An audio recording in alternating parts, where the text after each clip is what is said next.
Well, we now turn to critical condition of health care reform. With a close margin, the House of Representatives voted late last night to pass President Obama's health care reform proposal. Yeah, around midnight, the president congratulated the House for passage.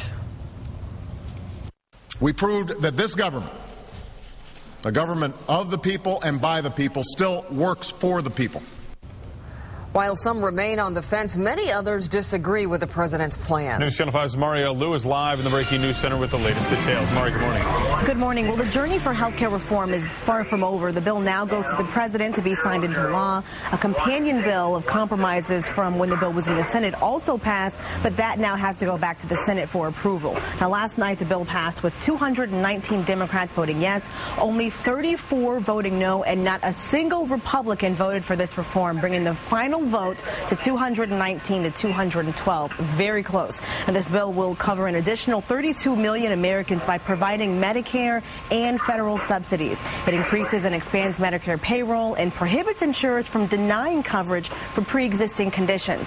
After midnight, we spoke with Congressman Dennis Kucinich after this bill was passed. He was against this legislation for months, but changed his vote last week. Now Kucinich says he's looking to the future.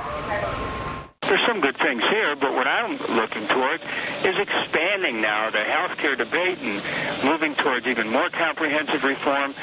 This is a big evening for that reason. And also, there's been a legislative gridlock here. It's been broken tonight. We can start moving America forward, and that's the direction I'm interested in going in.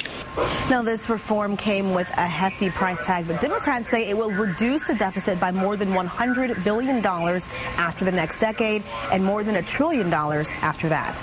Now, we also talked with Congresswoman Betty Sutton. I'll tell you what she had to say coming up. For now, in the Breaking News Center, Mario Liu, News Channel 5. All right, thank you, Mari. Now, many lawmakers are upset about the bill, especially Republicans in Congress. House Minority Whip John Boehner of Ohio spoke out against the deals that put the bill together. And look at how this bill was written. Can you say it was done openly? Yes. With transparency and accountability? Yes. Without backroom deals and struck behind closed doors? Hidden from the people?